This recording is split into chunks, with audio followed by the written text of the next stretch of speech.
Good morning, my name is Alexandra Tatiana Stover. I am 29 and I'm applying for the Masters of Fine Art Studio program at the Lamar Dodd School of Art in the University of Georgia in Athens.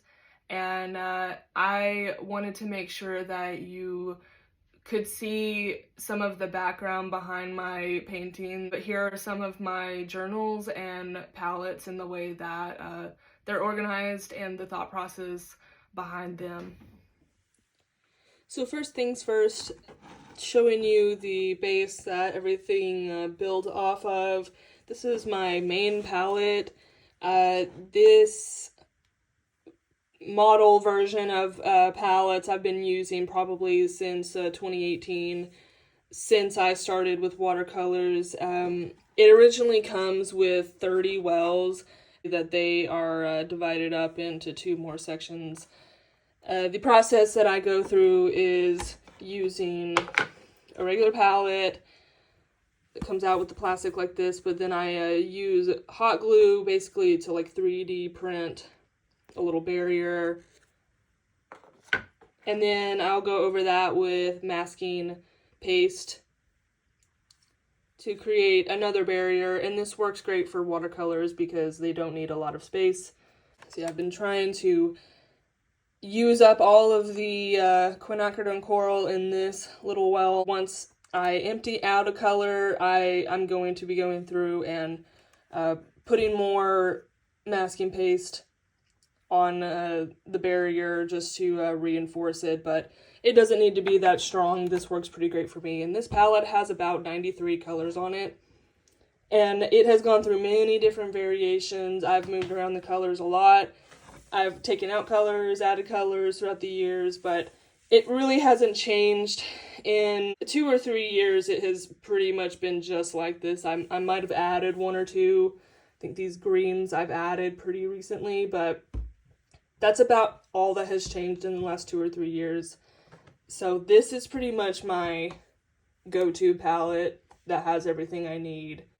And just real quick, this is a pretty detailed chart showing the colors that I have on my palette. Right here is the names.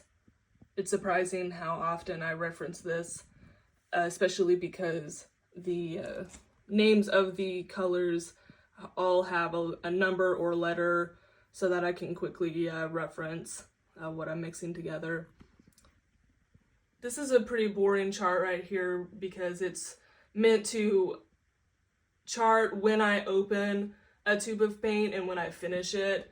You see they're dated, and the idea is to put the date of finishing the tube of paint on the right side, but they take years and years to finish, so this chart does not get updated very often, but I still like to keep tabs on things like that. To go through some of the charts, this is pretty much the first example of an extensive color mixing chart.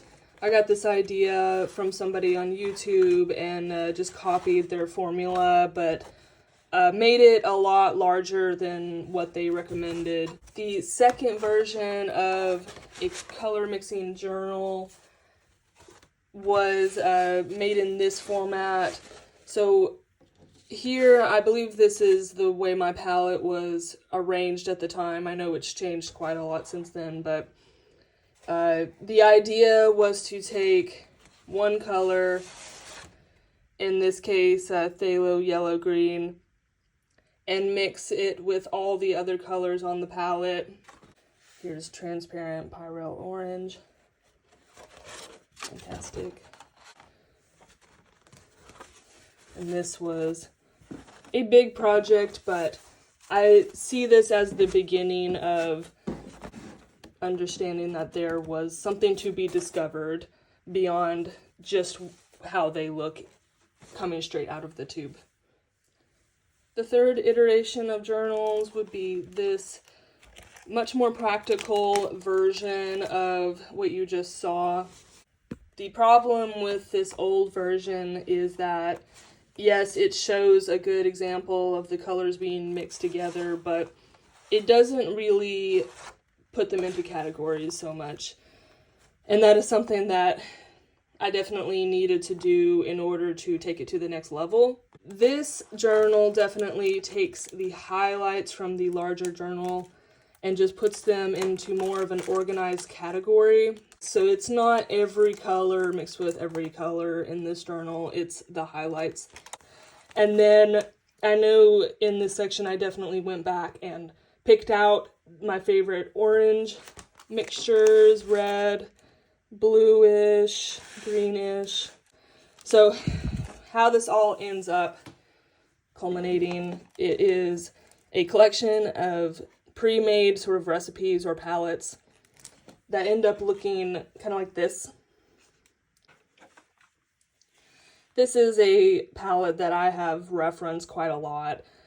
This is the yellow that is created by mixing deep scarlet and rich green gold. So that one has shown up quite a lot if you've seen my portfolio already. This one is the home of the color palette called Pink Glow. It is recorded right there. So for the future, there are still so many color palettes that I feel could be made. And I feel like I have not even brushed the surface. Yes, I've found a few recipes that are fantastic and have done really well, but I know that there are more. This chart is chlorophyll, so you've seen some of these color combinations in the paintings that are titled chlorophyll, but obviously it's a lot for just one palette. This is another palette like this that has the wells are divided up, so it has about 92 or 93 spots available. It's a little much, so what I am working on is taking this and making it even more specific. This was a color palette used in a painting titled December. The idea to categorize it with the months, or with the seasons, I guess, is where I think this chart needs to go in the future.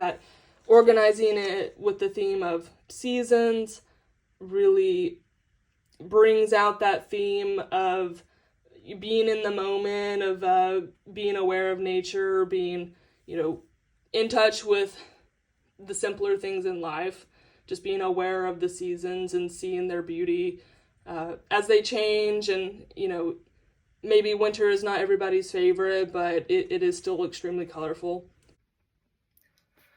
And that is a quick summary of my journals and palettes that I have been developing over the years. There's definitely a theme of documenting a lot of what I discover whenever I'm experimenting, and there is certainly a difference between having a lot of information stowed away and having something that's practical for the actual painting process. And I think at this stage in my artistic journey, there's a huge importance in finding those practical color palettes and thinking about why you combine certain colors with others and what can they be used for is definitely something that's very important. But the passion for colors and what they're capable of doing is something that I've had for many years now. And I think that understanding that, seeing that, is definitely important in understanding me as an artist. So, thank you.